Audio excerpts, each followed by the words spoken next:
اور اب تک کی سالگرہ پر صدر مملکت ممنون حسین نے کہا ہے کہ اب تک نے 5 سال کی قلیل مدت میں اپنے ہم عصروں میں نمایاں مقام حاصل کیا اور ادارہ اور اس کے ذمہ داران اور کارکنان اس کامیابی پر بجا طور پر مبارکباد کے مستحق ہیں۔ اب تک کی 5ویں سالگرہ کے موقع پر صدر مملکت ممنون حسین کا پیغام سامنے آیا ہے۔ انہوں نے بیسٹ وشز دی ہیں اب تک کو، اور انہوں نے جو اب تک کی کاوشیں ہیں انہیں سراہا ہے اور کہا ہے کہ اب تک نے اپنے 5 سال قلیل مدت میں اپنے ہم عصروں میں نمایاں مقام حاصل کیا اور ادارہ اس کے ذمہ داران اور کارکنان اس کامیابی پر بجا طور پر مبارکباد کے مستحق ہیں۔ اس موقع پر مختلف جو سیاسی شخصیات ہیں ان کے پیغامات آ رہے ہیں، بیسٹ وشز آ رہی ہیں اب تک کے لیے، اور اس کے ساتھ ساتھ صدر مملکت ممنون حسین کی جانب سے بھی بیسٹ وشز آئی ہیں اب تک کے لیے، اور انہوں نے سراہا ہے اب تک کی کاوشوں کو۔ اس سے پہلے ہم نے آپ کو دکھایا کہ وزیر اطلاعات مریم اورنگزیب بھی پہنچی ہیں اس سیلیبریشن میں، وہ بھی حصہ بنی ہے،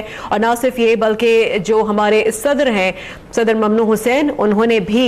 مبارکباد دی ہے اب تک کو، اور انہوں نے کہا ہے کہ ادارہ اور اس کے جتنے بھی ذمہ داران ہیں اس ادارے کے، یعنی کہ اب تک کے اور اب تک کے کارکنان، ان سب کو مبارکباد میں پیش کرتا ہوں، اور اس کامیابی پر بجا طور پر وہ تمام لوگ مبارکباد کے مستحق ہیں۔ پاکستان جس قسم کے حالات سے دوچار ہے، اس پس منظر میں ذرائع ابلاغ کا کردار انتہائی اہم ہوتا جا رہا ہے، اور ذرائع ابلاغ کی یہ بنیادی ذمہ داری ہے کہ وہ خبر کی صداقت اور تجزیاتی صحافت کو فروغ دے۔ مزید صدر مملکت کا اب تک کی 5ویں سالگرہ کے موقع پہ کیا کہنا تھا، جانیں گے اب تک نیوز کے نمائندے عبدالرزاق کھٹی سے۔ عبدالرزاق، مزید صدر مملکت کا اب تک کی 5ویں سالگرہ کے موقع پہ مزید کیا کہنا تھا، کیا کہا انہوں نے؟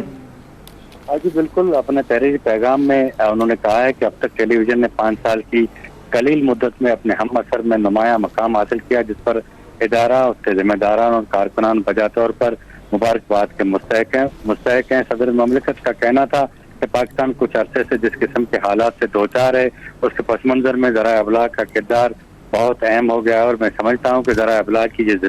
بنیادی ذمہ داری ہے کہ وہ عوامی امنگوں اور قومی مفاد کو مد نظر رکھتے ہوئے خبر کی صداقت، جانچ پرکھ کے بعد غیر جانبدار تجزیاتی صحافت کو فروغ دے اور خواہش میں اور فرق کو واضح کر کے اصل حقائق عوام تک پہنچائے۔ صدر مملکت کا کہنا تھا کہ وہ یہ توقع کرتے ہیں کہ اب تک ٹی وی اپنی ذمہ داریاں بطریق احسن ادا کرتے ہوئے قومی خدمت کا فریضہ ادا کرتا رہے گا۔ انہوں نے ایک بار پھر اب تک ٹیلی ویژن کی 5ویں سالگرہ پر منتظمین اور ورکرز کو ایک بار پھر مبارکباد پیش کی اور نیک خواہشوں کا اظہار کیا۔